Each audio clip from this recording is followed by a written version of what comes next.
Hey y'all, it's me, Chris, and I want to make a video on something I just watched, and it's a little old, but let's just bear with me. As you can tell from the title of the video, it's 10 common questions that straight people are afraid to ask queer people, and Pop Sugar did these exact questions and answered them. However, I want to put my own spin on it. Full disclaimer though, I love Pop Sugar. They are amazing. I love watching their videos. They are cool, but I feel like they were just one person's voice, and I think that I could add something to the conversation.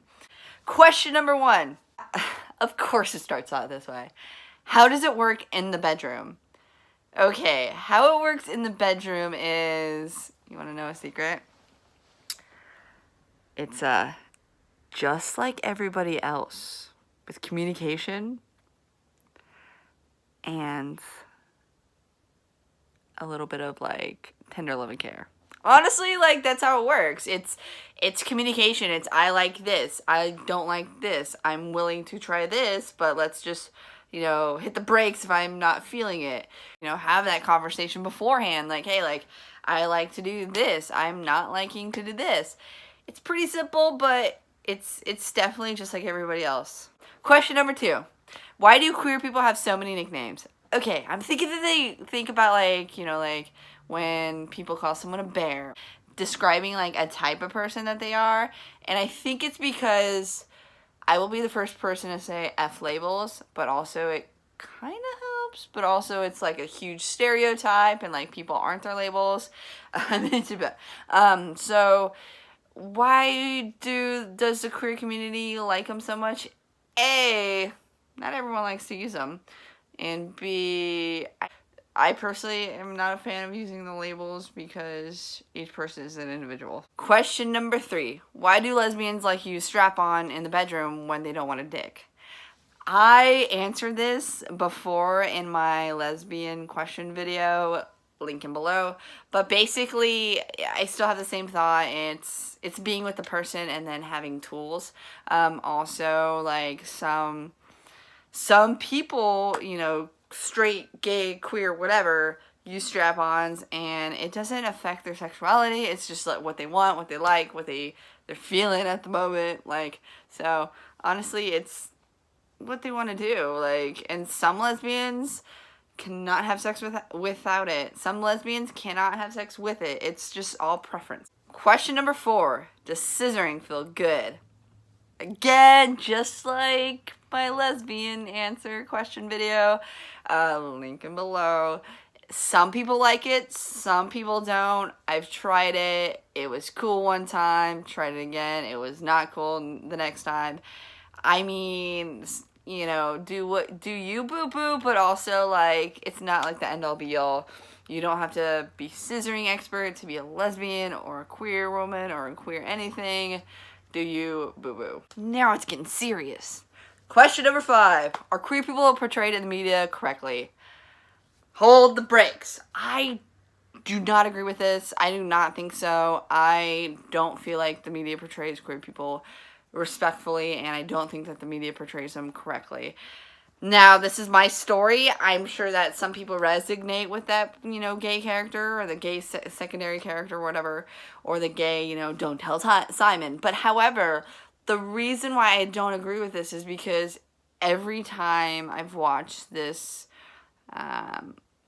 lesbian-made art or whatever, and please prove me wrong, comment in below, I always look for somebody that kind of looks like me.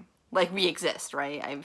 I've been on Tinder. Like, I've seen us. Like, we exist, yet even in lesbian shows that we're told, like, hey, like, the L word is amazing, nobody looks like me. And if I do see someone, I have to squint really, really hard, and they're in the background, and they look like they're just lost.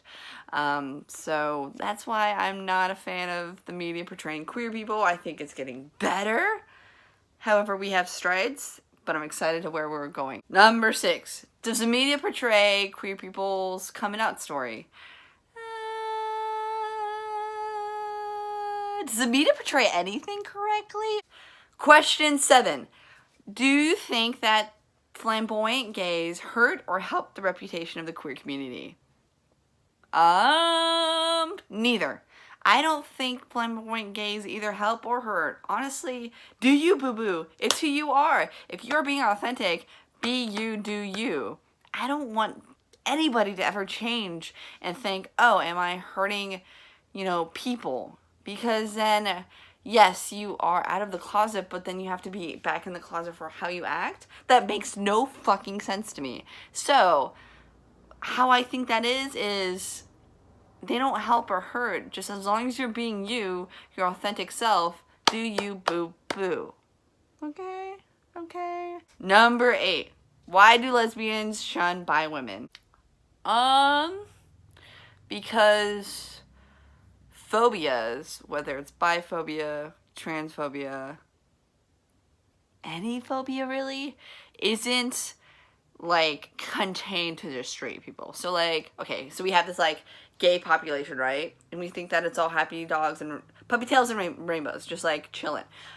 It doesn't end there. Like, there are shitty people in the queer community. I'm just gonna say it. And they shun bi people because of biphobia, because they're insecure with their self, because they think that they're gonna go this bi woman that they're dating and in love and like, it's cute and chocolates or whatever. They think that it's going to end because this person's going to find a man. Not the case, sweetie. They're going to end up not being with you because you're an asshole, and because you're jealous, and because you're a dick, and because they don't want to handle you because you are putting your own insecurities on this person. Stop it. Don't be biphobic. Don't be any-phobic. I'm just saying. Number 9. What will one thing that straight people will never experience compared to queer people? This is hard because I can't answer that because I'm queer. Like, I can't say like, hey, like, this straight person will never experience this because I don't know their story. This is really tough. Projecting a little bit, but I think that everybody experiences not feeling normal, feeling outcasted, outsided. Why are these pictures full of people that don't look like me? We can debate, who has more struggles, but honestly, it's not a competition. We should just all come together and love and be amazing. Also, I think one thing that straight people will never handle with that queer people do is, it's the one thing that I deal with a lot is, if I'm my authentic self, people think I'm extra. Like, if I'm, like, wearing a suit and tie, people think I'm like, we get it, you're gay. So I think that's the one thing. Yeah, that's the one thing. Like, just me being comfortable in my own skin and being comfortable in my own dress and how I want to represent myself is being too much, or you're being much. And we respect you and love you and, like, everything, but also it's like, calm down, we get it, you're gay. And I don't think will ever experience someone going, we get it, calm down, you're being too straight. Get it. Get it. Whew. And last but not least, number 10. What can we do to deal with ignorance?